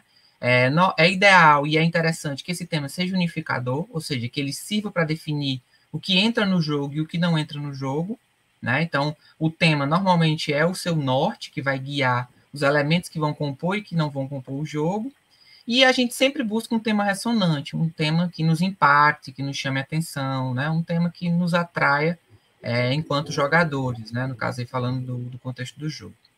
O tema também envolve a ambientação do jogo, ou seja, os elementos que você vai utilizar para ambientar as ações que o jogador vai fazer e a própria narrativa do jogo, né? Ou seja, as histórias que estão sendo contadas, estão sendo apresentadas dentro desse jogo. Do outro lado, a gente tem os mecanismos ou as mecânicas, né? Que muitas vezes são chamadas de mecânicas, e outras vezes de mecanismos. Eles vão definir o jogo em si, ou seja, os procedimentos, as regras, o objetivo que o jogo traz, as possibilidades que o jogador vai poder executar enquanto agente que atua no jogo, né? E eu estou usando esse livro como base para falar dos mecanismos. A gente vai também fazer um ateliê lúdico amanhã, A gente vai falar um pouquinho também sobre esses mecanismos desse livro, né, do Building Blocks.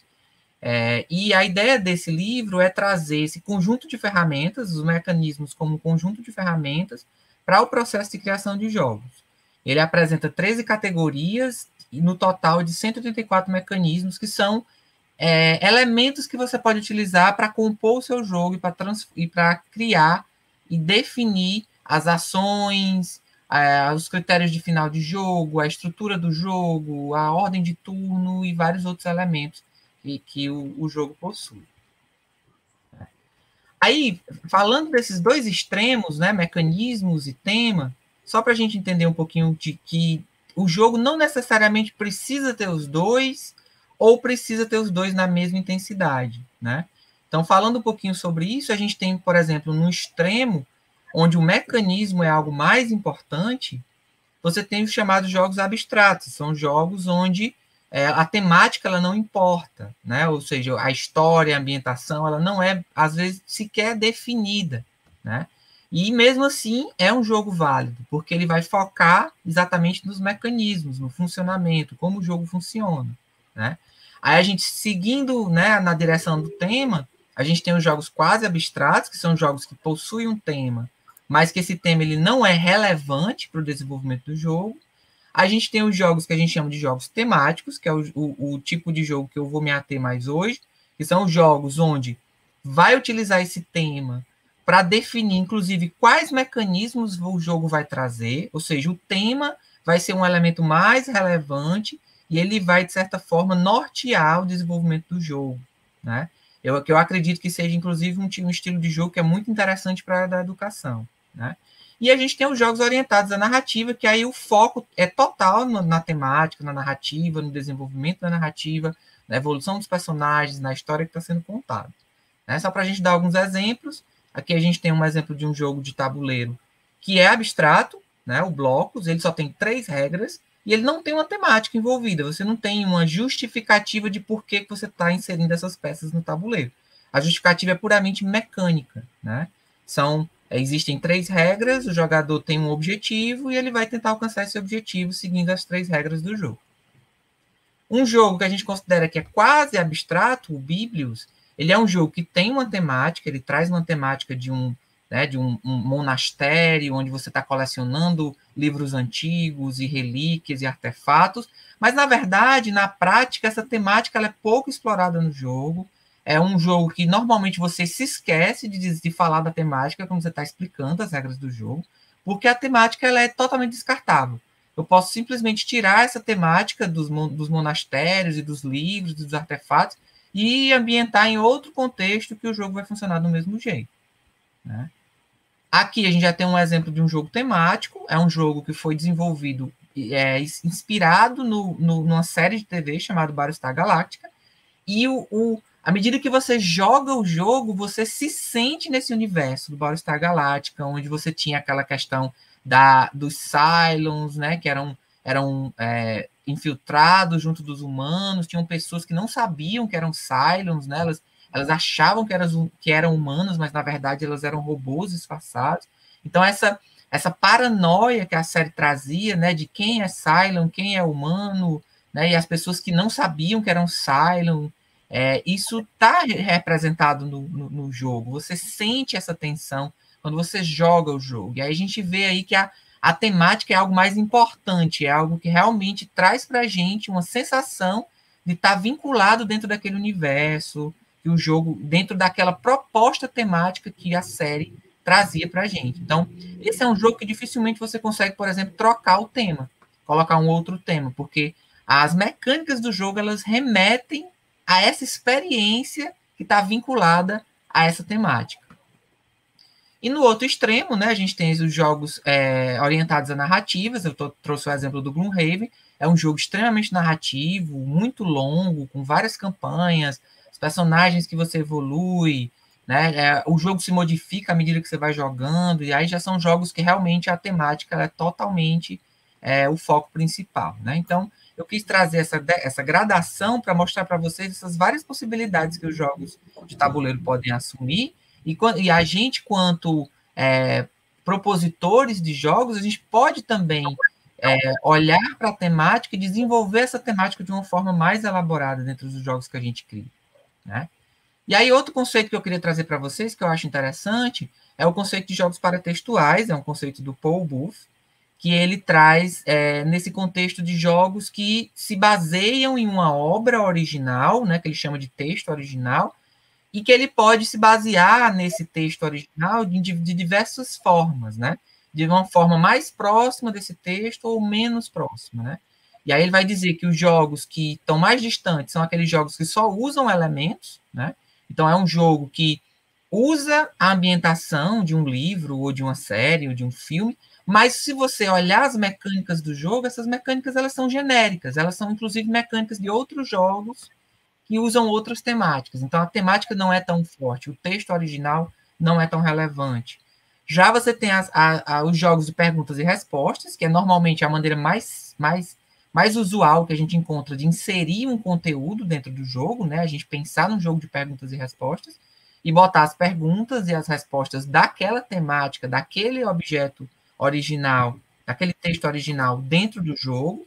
É uma forma de você trazer, né, esse texto original para dentro do jogo, mas você tem uma elaboração mais profunda que você pode fazer, que é basear no texto original e usar mecânicas de jogos ou mecanismos de jogos para fortalecer e para referenciar de uma forma mais próxima esse texto original, né?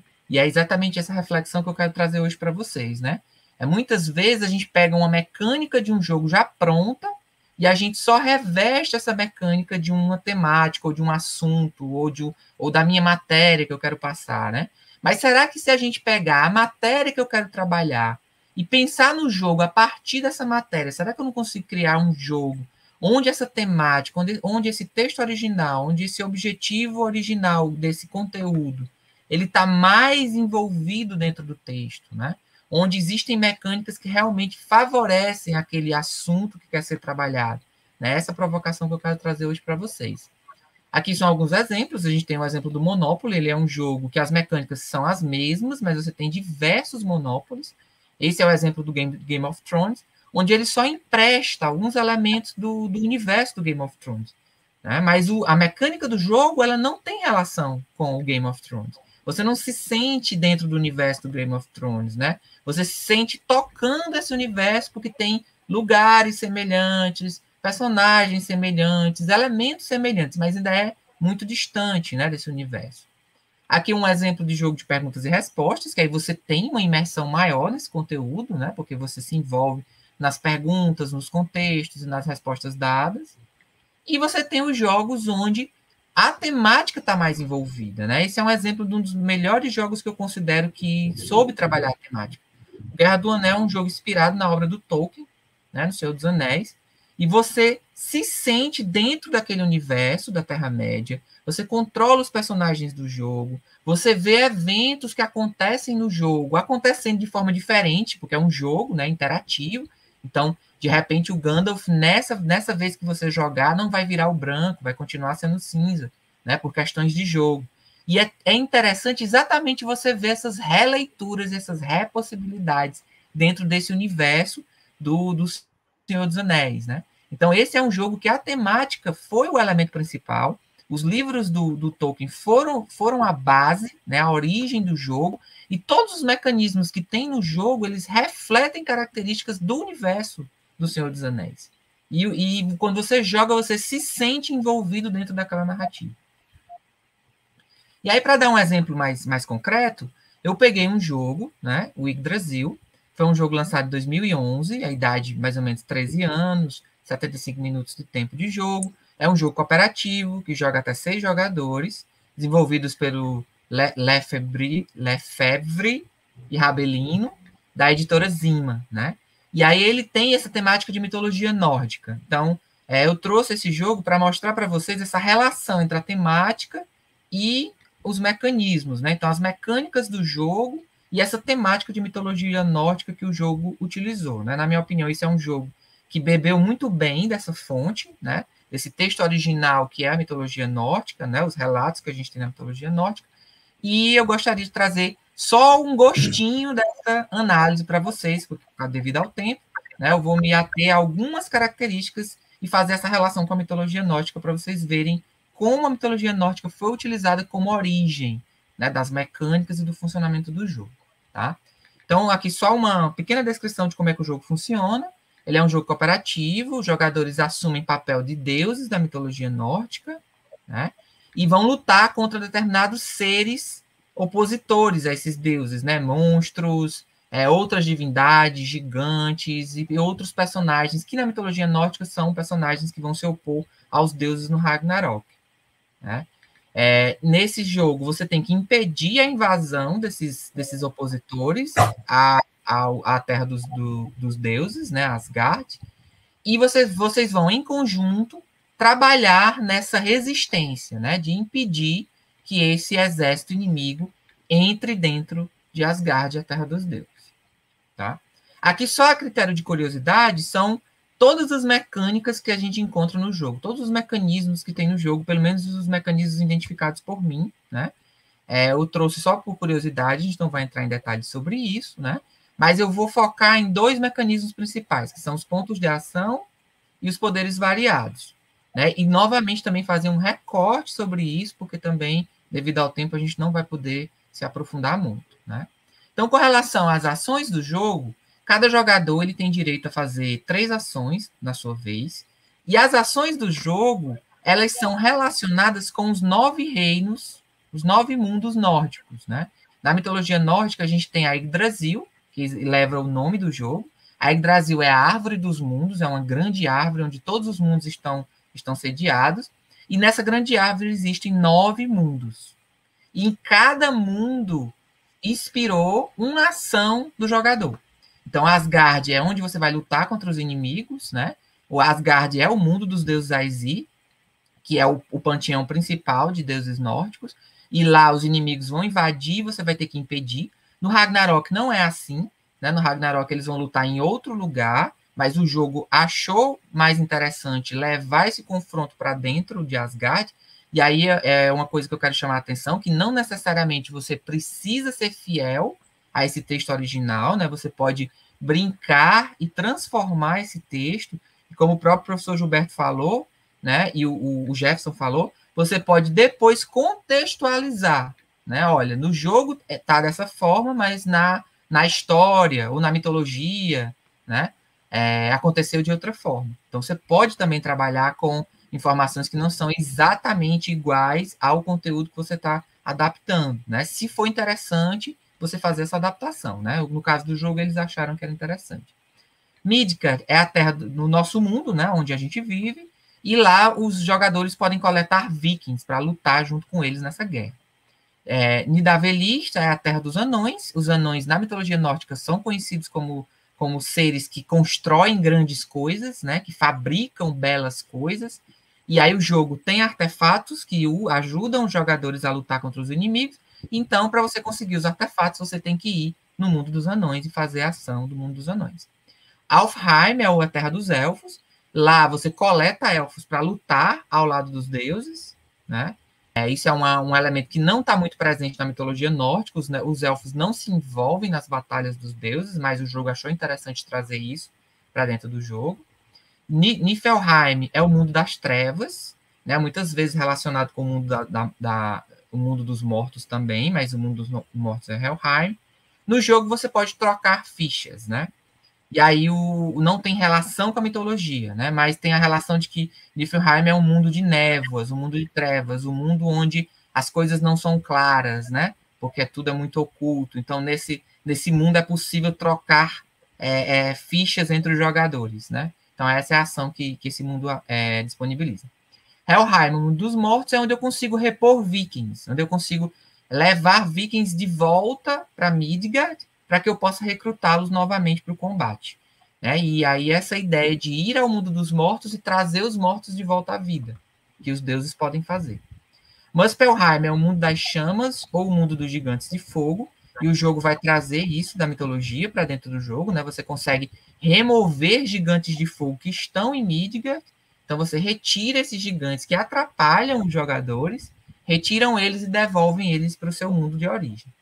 Jotunheim é a terra dos gigantes de gelo, e no jogo você pode lutar contra esses gigantes de gelo para você receber benefícios e para que eles não fortaleçam os inimigos.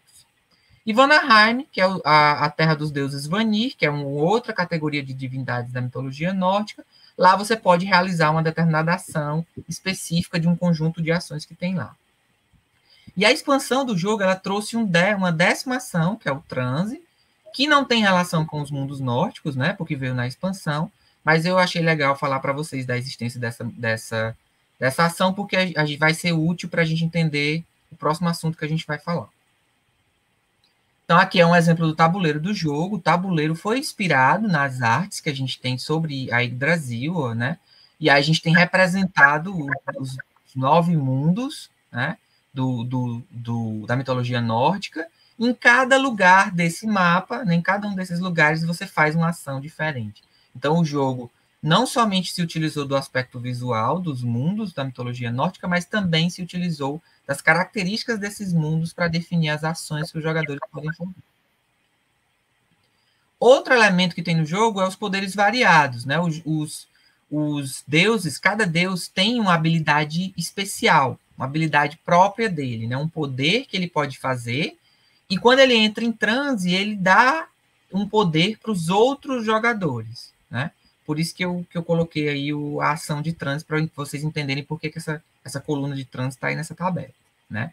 São mais divindades, não são só essas 6, mas eu fiz esse recorte só dessas 6, para mostrar para vocês a similaridade que tem entre a mitologia e o jogo, né? A gente tem o deus Odin, que é o deus da onisciência, o deus da sabedoria, né? O deus da mitologia nórdica que sacrificou um dos olhos para adquirir o conhecimento. E as habilidades dele têm a ver com isso, tem a ver com conhecimento, né? E o jogador que controla o Odin pode puxar 2 cartas de inimigo e escolher qual é o inimigo que ele quer que venha naquele momento. Então, é uma sabedoria que ele tem, né, de saber quais são os próximos passos do inimigo. E quando ele entra em transe, ele dá habilidade para os outros jogadores, que é escolher qual gigante será derrotado na luta contra os gigantes, que você tem que lutar contra os gigantes que estão disponíveis naquele momento. Mas se Odin estiver em transe, você pode escolher, que é de novo uma ideia de conhecimento. Ele conhece todos os gigantes, e aí você consegue derrotar um gigante específico. Você sabe onde ele está, você sabe como derrotá-lo, né? Thor é o deus da força, né? Um dos deuses mais fortes da mitologia nórdica, e ele é conhecido como o matador de gigantes. E ele tem muitas histórias mitológicas onde ele luta contra os gigantes de gelo. E essa vai ser uma habilidade do Thor no jogo. Ele tem mais 1 de combate, em qualquer combate ele tem mais 1, porque ele é o deus mais forte por excelência. E quando ele entra em transe, ele dá uma fraqueza para os gigantes, né? Ele reduz a força dos gigantes em 1, o que caracteriza muito essa relação dele com os gigantes, porque ele é um matador de gigantes, então ele conhece as desvantagens, né, dos gigantes. Frey é o deus da fertilidade, ele é regente de Alfheim, ele é regente da Terra dos Elfos. Ele pode realizar 4 ações, e ele realiza todas as ações em Vanaheim. Aqui a gente tem uma inconsistência com a mitologia, né? Já que ele é o regente de Alfheim, ele deveria ter um poder relacionado com Alfheim, mas o jogo preferiu não abordar esse elemento, né? Freya é a deusa do amor, da guerra e da morte. Ela pode realizar 2 ações iguais, é como se ela conseguisse mais favores, né? Por ser essa deusa do amor, mas ela também é uma deusa da guerra. Metade dos vikings, quando morrem, eles vêm para a mão do jogador que controla a Freya. E ainda é interessante que na mitologia esse fato ele existe, né? Odin concedeu a Freya o direito de pegar metade dos guerreiros que morrem em batalha para ela, para construir um exército particular dela. Isso é um mito nórdico, realmente, e ele está retratado dentro do jogo.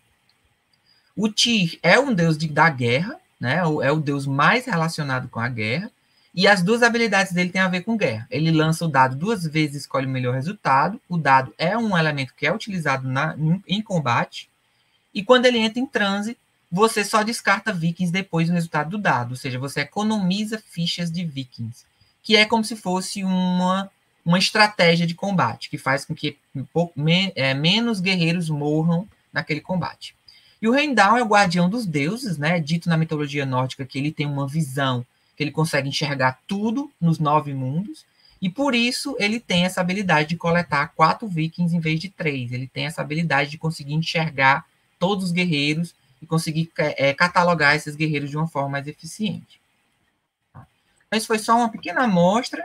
E aí, para minhas considerações finais com relação a isso, né? É tentar mostrar para vocês os benefícios de você usar esse texto como ponto de partida para o desenvolvimento de um jogo. Né? Não somente partir de um jogo e inserir o conteúdo, mas partir de um conteúdo e tentar desenvolver o jogo a partir daquele conteúdo. Né? Esse tema, influenciando o funcionamento do jogo, vai trazer essa experiência de você se relacionar mais fortemente com esse tema. A aprendizagem vai para além do conteúdo explícito, como os colegas já falaram aqui, né? Não é necessariamente que o conteúdo precisa aparecer no jogo de forma explícita, ele pode aparecer de forma implícita, nas ações que você faz, na experiência que você vive, nas relações que você cria com os outros jogadores dentro do jogo. E isso você consegue alcançar se você levar o tema como um elemento principal e não somente as mecânicas, né? A importância do estudo dos mecanismos e de design de jogos, que alguns colegas já falaram aqui hoje, né, na mesa, que para você construir jogos melhores é interessante você beber essa fonte, né, dessa área que estuda o funcionamento dos jogos, né? A experiência interativa com o conteúdo, ela é muito rica, né? Não somente de forma explícita, através de texto dentro do jogo, mas através dessa interação com esses conteúdos, traz um enriquecimento maior para trabalhar esses conteúdos. E a verossimilhança com o texto não é necessariamente obrigatório, como eu falei para vocês, principalmente no contexto comercial, né? Mas até no contexto educacional, você não precisa ser totalmente fiel ao texto, porque você pode trazer uma discussão a posteriori sobre as diferenças que o jogo trouxe e o conteúdo. E aí você consegue trazer esse conteúdo de uma forma mais bem elaborada em um momento posterior do jogo. Tá? Então, esses aqui são os meus contatos e os contatos do grupo que eu faço parte, do IGRJ. O IGRJ é uma sigla que significa Incrível Grupo de Estudos de Jogos de Tabuleiro. Não é uma religião, tá certo? Mas se vocês quiserem se converter para a religião dos jogos, eu estou aqui para ajudar vocês, tá bom? Qualquer pergunta também estou à vontade para responder. Obrigado. Obrigado, professor Glaudinei. Muito boa essa aí da conversão, adorei, viu? Para quem gosta de jogos, mesmo. Então, sejamos fiéis aí do IGRJ, né? Que bom, professor. Enquanto o professor Glaudinei falava, e também resgatando aí alguns dos relatos do professor Gilberto, da professora Marcela, do professor Jefferson, igualmente, né? Que coincidentemente, com base no meu relato aqui, também são professores da área de história, né? Eu me recordo que quando eu estava no ensino médio, depois que eu comecei a pesquisar gamificação, essa cena sempre vinha à tona na minha lembrança. E aí eu me recordo de uma situação que aconteceu e que foi muito marcante na realidade da escola pública, com a limitação de recursos, de um professor que utilizou o clássico Batalha Naval para dar uma aula sobre a Segunda Guerra Mundial, e aquilo foi de uma relevância para a minha vida, e acredito para muitos dos meus colegas, porque ele criou uma ambientação com o que tinha. Pegou um CD lá e colocou umas vinhetas de canhão estourando. Sempre que eu sou convidado para falar sobre gamificação, eu me lembro dessa memória que tem um apelo afetivo muito grande, e com o jogo, que tem uma mecânica, né, digamos que bem simples, bem basal, que é o Batalha Naval, ele conseguiu criar ali dentro da sala um movimento para que depois a gente, depois de imersos ali naquela narrativa, naquela temática, conseguíssemos atentar para o que ele foi falar depois, fazer um trabalho com o mapa, explicar o uso de submarinos, que eram tecnologias já existentes ali na Primeira Guerra, mas que sofreu um upgrade para a Segunda Guerra. Então, eu trago essa lembrança aqui do professor Bruno, que foi um professor que me marcou, e assim, de forma muito grata. E para já irmos finalizando, tem uma pergunta aqui que veio aqui do nosso chat no YouTube para o professor Gilberto, igualmente a professora Marcela pode ficar à vontade para, né, comentar essa pergunta, é da Cássia Kelly, que diz: agradeço pela fala dos palestrantes, mas gostaria de saber como começar a levar o lúdico, esses vetores, para os estudantes na escola. E mais adiante ela ainda traz algumas considerações, falando sobre as sobrecargas que já existem com relação ao professor, a limitação de recursos, e pergunta como fazer isso. Professora Marcela começa respondendo, eu termino. Beleza. Então, eu acho que é um pouco da reflexão que a gente trouxe, né, considerando a profissão professor e seus desafios, como ela mesma apontou na questão, a sobrecarga, né, o tempo, a preocupação com os conteúdos, a remuneração, que continua sendo um grande desafio para o nosso ofício, enfim, todos esses pontos, eles refletem diretamente, eles vão refletir diretamente dentro da proposta que a gente está fazendo, né, e acho que a grande questão que a gente tem que se fazer é: qual é a realidade que eu tenho? O ideal a gente sabe, o ideal seria um monte de coisa, começar que a gente tivesse melhores salários, tivesse mais tempo para pesquisa, investimento na formação, cursos que nos proporcionassem eventos como esse. A gente está com uma audiência grande, considerando o horário, que vários colegas aqui estão a semana inteira dando aula remota, essa exaustão da tela. O que justifica a gente estar aqui agora, nesse momento? Se não é esse empenho, esse compromisso, essa vontade, eu não sei nem nomear isso, né? De aprender, de se tornar um professor melhor dentro das possibilidades que a gente tem. Então, eu acho que o ponto, gente, para pensar isso é o ideal e o real, sabe? Eu gosto muito de trabalhar com o que a gente tem de concreto, porque o ideal seria um monte de coisa, mas enquanto eu ainda não tenho isso que é ideal, o que eu posso fazer? O que dá? O que está a meu alcance? E a fala do Gilberto, sempre nessa defesa de trabalhar com recursos simples, recursos que o professor não vai ter necessariamente que ir comprar, mas que ele já tem ali da sua casa, no seu cotidiano, eu acho que responde um pouco isso.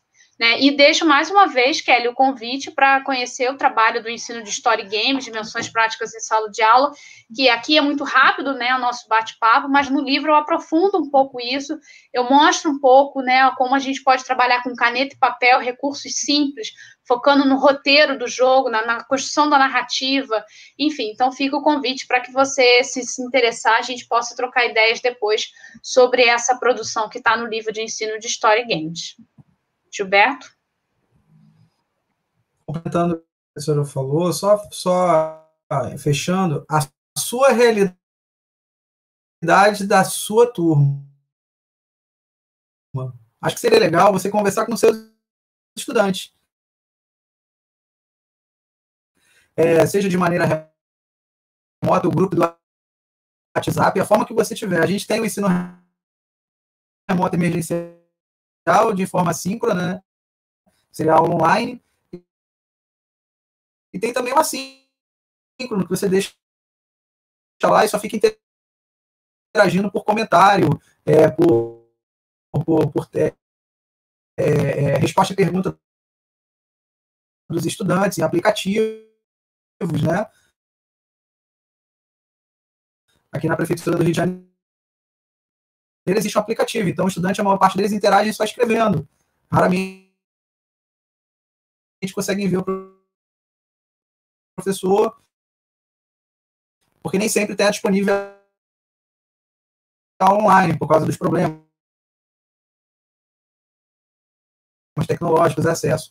Então, né, se o Rio de Janeiro está tendo dificuldade, imagina outros estados brasileiros. Então, é conversar com o seu estudante também, saber o que ele gostaria. Dar a eles também a possibilidade de escolha, né? Será que adaptar uma trilha? Será que adaptar pegar o mapa de onde vocês moram e transformar esse mapa num jogo de tabuleiro? O próprio mapa é uma realidade. E como a professora falou, e realmente é uma dica muito valiosa, é o que você tem à sua disposição na sua casa. O que você pode, literalmente, da maneira remota, que você pode mostrar na sua câmera. O que você pode mostrar na sua câmera para gerar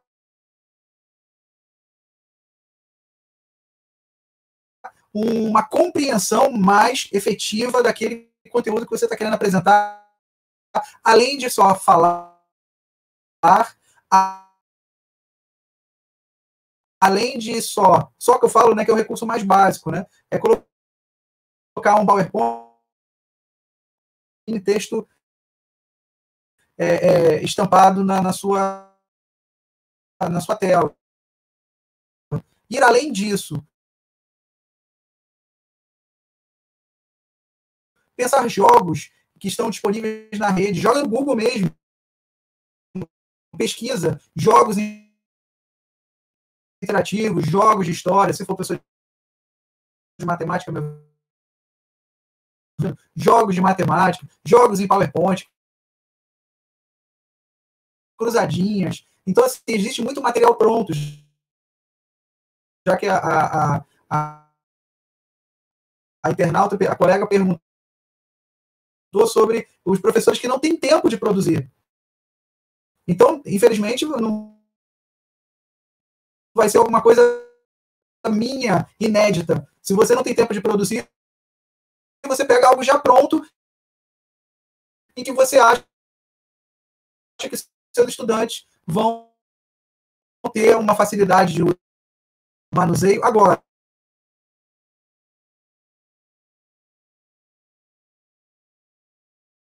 qualquer coisa que você vai pensar no ensino remoto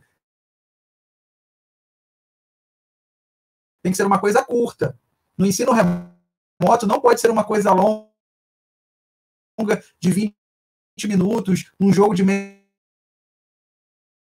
hora, porque como a professora acabou de falar, existe essa exaustão da tela. Eles já estão há muito tempo olhando a tela, seja na rede municipal, estadual, particular, ensino superior, rede básica, eles já estão muito tempo olhando a tela. Então, o jogo tem que ser um tiro curto, no caso do ensino remoto emergencial. No presencial, vai depender do tempo de aula que você tem, da proposta.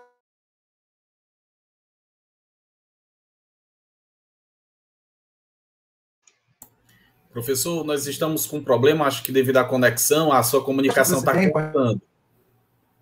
Pode levar mais de uma aula esse jogo. Então, dessa maneira como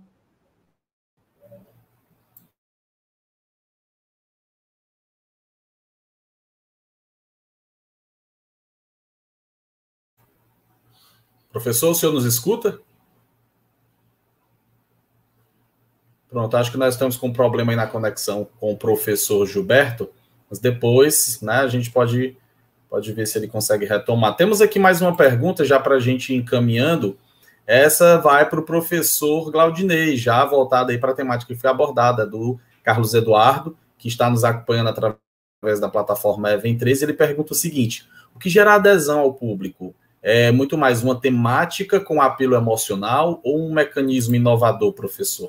O que é que o senhor nos diria? Olha, eu vou te dizer que depende do público. Tem muitos jogadores que se encantam e se apaixonam pelo jogo de forma mecânica, né? Então, mecânica no sentido, né, da mecânica do jogo, do mecanismo, de como o jogo funciona, né, de como ele se desenvolve, de como você interage com ele. Então, tem gente que às vezes a temática nem é muito relevante, né, por causa disso, porque o que importa é como você interage com o produto. E já tem outras pessoas que já só jogam um jogo se gostar da temática, se gostar do assunto que aquele jogo trata, né? Então, tem públicos e públicos para os dois universos, né? Como eu falei, aquelas categorias de jogos que eu mostrei, nenhum deles é melhor do que o outro. Ele só agrada determinados públicos, trabalha de forma diferente. Então, assim, muito vai depender do seu público, né? Do público que você está trabalhando. Né? Por exemplo, até hoje a gente tem milhões de jogadores de xadrez no mundo, e o xadrez é um jogo cuja temática é bem superficial, mas estrategicamente, os mecanismos, as estratégias que o jogo exige de você, agrada e interessa as pessoas, né? Dessa interação, de como interagir com o jogo, independente essa temática está ali ou não.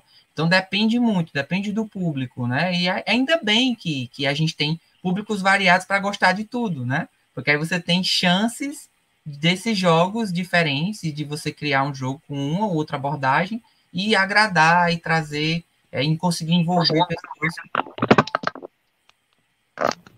Obrigado, professor Glaudinei. E para encerrarmos, tem uma pergunta do professor Jefferson Antunes, que, baseado na sua fala, professor, em determinado momento, o senhor fala sobre as game jams, né, as grandes competições ou mobilizações para se criar games. E no contexto de sala de aula, a gente verifica que a gamificação normalmente vai propor, mas a criação de games por parte dos alunos, com essa mediação do professor, ela é possível? E se sim, como ela ajuda a enriquecer na vivência da sala de aula, no aspecto de ensino-aprendizagem? Bem, o processo de desenvolvimento de jogos, né, ele exige técnica, exige conhecimento, certo? Mas ele não é um processo difícil, é um processo complexo, certo? Existem vários tipos de jogos, e aí está muito bem ilustrada na fala do professor Glaudinei, certo? Nós temos vários grupos, por exemplo, aqui em Fortaleza nós temos o Igrejota, nós temos o pessoal do Vila, nós temos o pessoal do Covil do RPG também, o pessoal que faz jogo, além de serem jogadores e jogadoras com repertório, são pessoas que desenvolvem seus próprios jogos. E aí o que é que acontece? É interessante esse processo, porque todo processo construtivo, você traz o aprender fazendo, você coloca a mão na massa. Né? Então, utilizar o processo de desenvolvimento dos jogos como uma atividade educativa é também uma atividade formativa. Certo? Então, é uma oportunidade. Eu falei das Game Jams, por quê? Porque o espaço das Game Jams ele é próprio para isso. Mesmo que você não consiga terminar o jogo, esse seu jogo vai ser avaliado. Você vai receber um feedback. Você vai aprender com isso. É um processo educativo. Né? Nós tivemos ano passado uma Game Jam no Brasil de RPG que foram criados em 48 horas 64 jogos. A maioria por pessoas que nunca tinham criado um jogo. Mas todas pessoas que têm um repertório de jogos, que conhecem vários jogos, têm algum nível de estudo de game design, certo?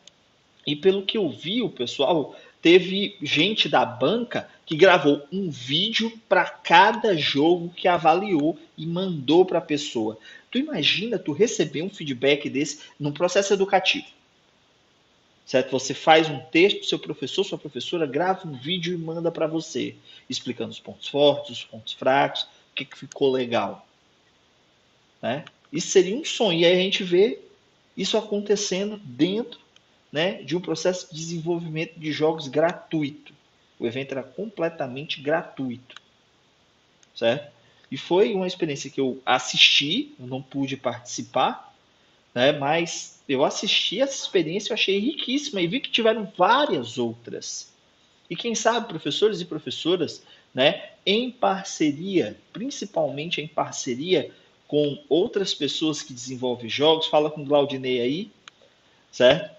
Leva lá para o Igrejota, faz uma parceria, faz uma Game Jam com o apoio da Igrejota, né, tanto como uma atividade formativa e educativa de uma disciplina, certo? Você pode criar jogos de RPGs que materialmente são mais simples de se desenvolver e exigem muita criatividade e raciocínio. Né? Ou mesmo trabalhar com prototipação. Né? A gente tem muita coisa que pode ser utilizada em espaço de sala de aula. Certo? Infelizmente, estamos num período de pandemia. Né? E esse tipo de atividade, a Game Jam do ano passado foi em período de pandemia toda online, certo? Então, esse tipo de atividade pode acontecer. A questão é um bom repertório de jogos e a vontade de desenvolver, pensar isso como um processo educativo. Eu acho que essa é a oportunidade de aprendizado que a gente pode tirar, né, desse momento. Aproveitando, eu vi o pessoal no chat falando sobre, quando o Glaudinei falou do jogo sobre mitologia nórdica, o pessoal dizendo, a gente pode adaptar para a mitologia africana, a gente pode adaptar para a mitologia indígena. Pessoal, já tem. Certo? Temos vários jogos sobre isso. Vou falar só de jogo brasileiro, certo? Quilombolas, Refúgio dos Palmares, Áureos Dançarinos da Lua, certo? São 2 jogos, um de RPG e o outro de tabuleiro. A gente tem o Kalimba RPG, que dentro desses jogos ele é o que tem mais a estética de africaneidades, certo? Jogos indígenas, a gente tem o eletrônico, o Arane, que é brasileiro, certo? A gente vai ter o Lamento de Tupã, que é brasileiro. Nós vamos ter também Bandeira do Elefante da Arara, que é mais uma questão de Brasil colônia, mas tem um pouco dessa pegada e você pode jogar a história mais para o lado que você quer trabalhar. Certo? Tem bastante coisa. A gente sempre acaba pensando, né? Então eu gosto de dizer, você não precisa pegar um jogo, né, que é pensado para uma temática e adaptar para outra. Né? Uma pesquisa, né, desenvolver um repertório de jogos, fazer uma curadoria. A partir do momento que você diz, não, nenhum dos jogos que eu encontrei me agrada, eu prefiro adaptar o jogo do Glaudinei. Show! Tá certo você. Mas se você puder reduzir o seu tempo, reduzir os custos, né? Porque adaptar um jogo também dá trabalho, né? Como nós falamos, o tempo do professor, o tempo da professora é caro, é raro. Então, né, esse tipo de curadoria de jogos ajuda bastante, né, a nós investirmos o nosso tempo de uma forma mais objetiva. Obrigado, professor. Gratidão. São 10h12, então agradecendo aí a fibra, a força, né, de muitos de vocês que estão acompanhando a gente, que já vem de uma semana, então a gente teve uma audiência bem significativa, bem interessante. Agradecemos a presença de todos e de todas nesta que é a 5ª e última mesa redonda do 4º Encontro Científico do Dia Internacional do Brincar. Mais uma vez, agradecemos ao professor Jefferson Antunes, à professora Marcela Albani, ao professor Gilberto Santos e ao professor Glaudinei Mendonça, que aceitaram esse convite, que deram esse sim para estar aqui nesse momento, debatendo temas tão importantes, tão atuais, tão relevantes, que com certeza enriquece. Eu estava aqui verificando os comentários e gente dizendo que está tendo contato com informações que ainda não conhecia, então certamente o flow está acontecendo, né? Como o pessoal da gamificação gosta muito, né, dessa palavrinha mágica, encantada. Então, um grande abraço a todos e a todas. Ficamos por aqui, no entanto, lembrando que as nossas atividades continuam e amanhã nós temos uma manhã inteira de ateliês lúdicos. Fiquem atentos à nossa programação na plataforma Even 3 e até a próxima. Tchau, tchau. Um abraço e obrigado. Tchau, gente. Boa noite para todos e para todas. Tchau, gente. Até amanhã.